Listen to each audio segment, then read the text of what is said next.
Hi friends, welcome to my YouTube channel. मैं हूं आपका पी मुख्तियार अहमद। आज हम 8वीं कक्षा की जो 11वां पाठ है भाई का प्रेम, उस पाठ के पढ़ा चुका हूं और उस शब्दार्थ व्याकरणांश के बारे में अब हम जानेंगे। इस शब्दार्थ के ऊपर आप विशेष ध्यान दीजिए। हमेशा, सदा, ऑलवेज, एल्लपुडू, भलाई, मेलू, अच्छाई, गुडनेस, चौंकना, उड़िक्की पटुटा, घबराना,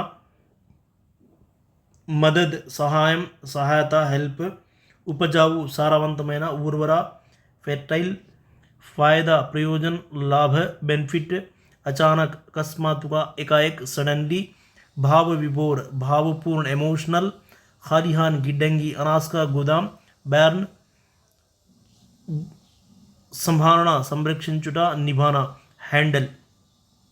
इस तरह यहाँ दिए गए हैं, आप खुद पढ़िए।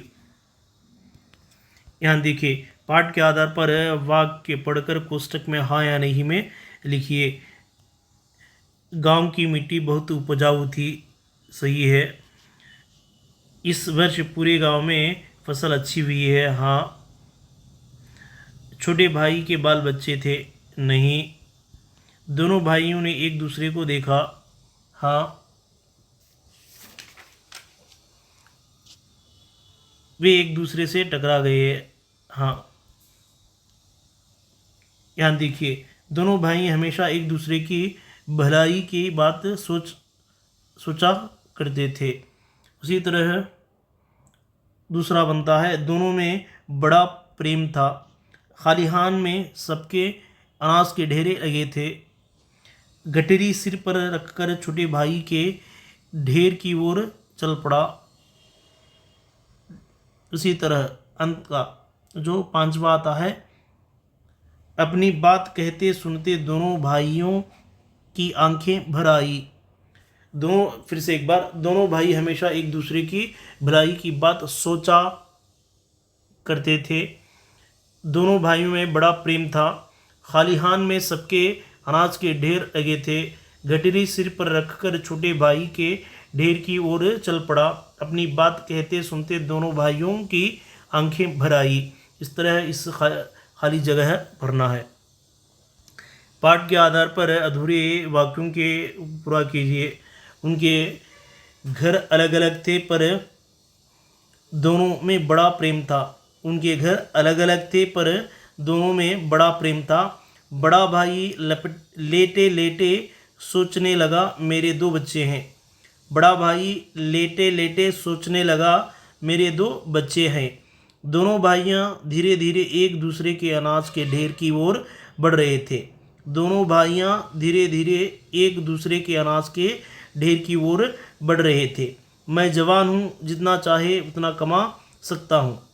मैं जवान हूँ, जितना चाहे उतना काम कर सकता हूँ और कहीं भी जा सकता हूँ। खेती का सारा काम तुम्हें अकेला संभालना पड़ता है। खेती का सारा काम तुम्हें अकेला संभालना पड़ता है। इस तरह इस अधूरे वाक्य को गद्यांश पढ़कर एक उत्तर दीजिए। यहाँ देखिए, एक वृद्ध महिला रेलगाड़ी से सफ़र कर रही थी। अपनी मुट्ठी से कुछ बाहर फेंकती जा रही थी। एक सहयात्री ने पूछा, यह आप क्या फेंक रही है? उस महिला ने जवाब दिया, ये सुंदर फूलों और फलों की बीज है। मैं इन्हें इस उम्मीद से फेंक रही हूँ कि इनमें से जो कुछ भी अगर जड़ पकड़ ले तो लोगों को इनसे कुछ फ़ायदा होगा। इस तरह आंधी गई। वृद्ध महिला किस में सफ़र कर रही थी? रेलगाड़ी से सफ़र कर रही थी। इसका उत्तर आता है, सहयात्री ने क्या पूछा? सहयात्री ने पूछा, यह आप क्या फेंक रहे हैं? इसका उत्तर दूसरा। वृद्ध महिला क्या फेंक रही थी? सुंदर फूलों और फलों के बीज फेंक रही थी। फूलों और फलों के पेड़ों से किन्हें फ़ायदा होगा? यहाँ देखिए, लोगों को फ़ायदा होगा। जड़ का समानार्थ शब्द क्या है? जड़ का अर्थ है, समानार्थ शब्द है मूल। मजबूत, इस तरह। पर्यायवाची शब्द डिब्बे में देखिए और उत्तर लिखिए।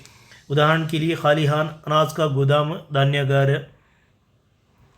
खेती कृषि, खेती बाड़ी, कृषि खेती बाड़ी। अनाज अन्न, अन्न धान्य।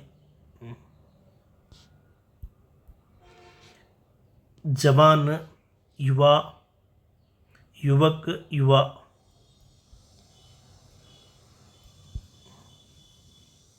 फायदा मुनाफा, लाभ।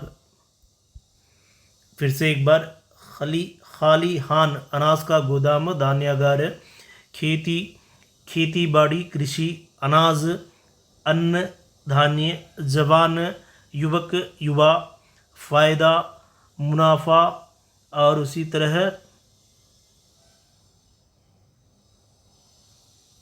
लाभ, मुनाफा लाभ।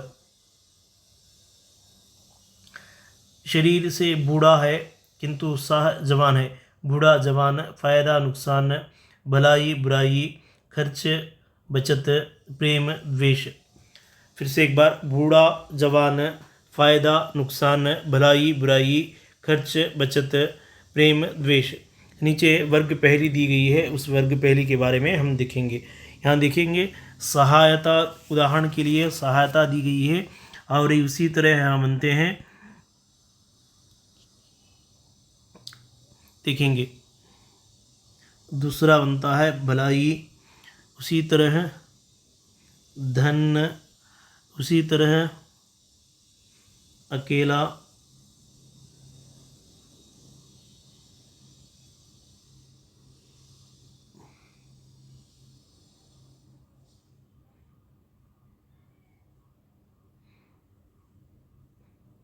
संतुलन,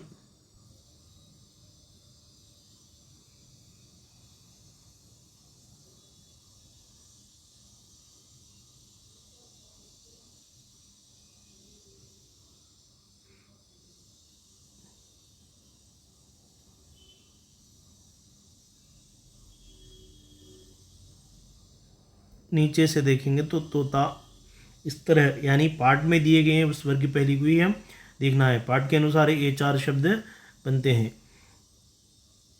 सहायता, भलाई, संतुलन, धन, अकेला।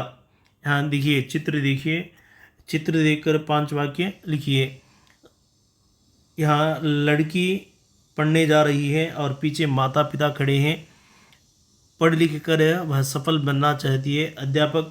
अध्यापिका लेडी टीचर बच्ची को समझा रही है। और ख़ासकर इस विशेषण, इस व्याकरण को ध्यान दीजिए। गांव में फसल अच्छी हुई है। अनाज की आवश्यकता होती है। कोई दूसरा काम कर लूँगा, इस तरह हुई थी, होती है, कर लूँगा। हाई से शब्द क्रिया के होने या करने का समय को बताते हैं, इसे ही काल कहते हैं। शब्द के होने या करने के समय का बताते हैं, उसे काल कहते हैं। काल के 3 भेद है। यहाँ काल किसे कहते हैं और काल के कितने भेद है, इस तरह दिया गया है। भूतकाल, बीते हुए समय को क्रिया कहते हैं। वर्तमान काल, चल रहे समय को क्रिया का होना।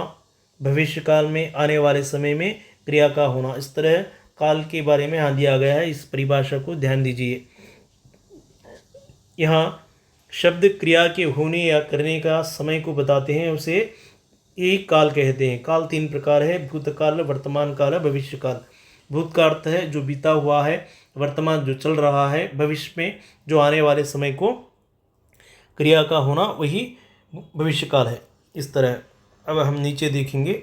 हर तरफ हर पार्ट में जो दिया गया है, उसी तरह इस पार्ट में भी क्या आप जानते हैं।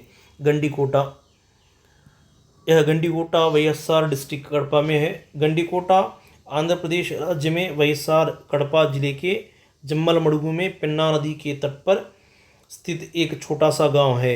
यह गंडीकोटा जम्मलमड़ुगु पेन्ना नदी के तट पर है।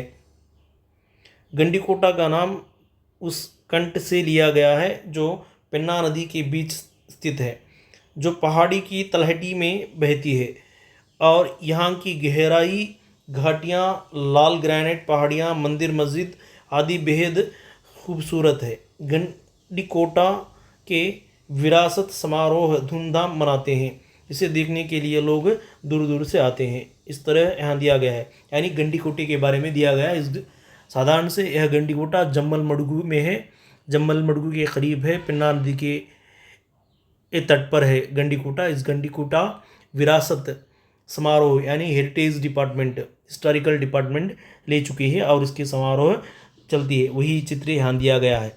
यह पेन्ना नदी रिवर है। Thank you friends, like me, share me, subscribe मी। इस वीडियो को अपने मित्रों को शेयर करवाइए, सब्सक्राइब कराइए। Thank you friends.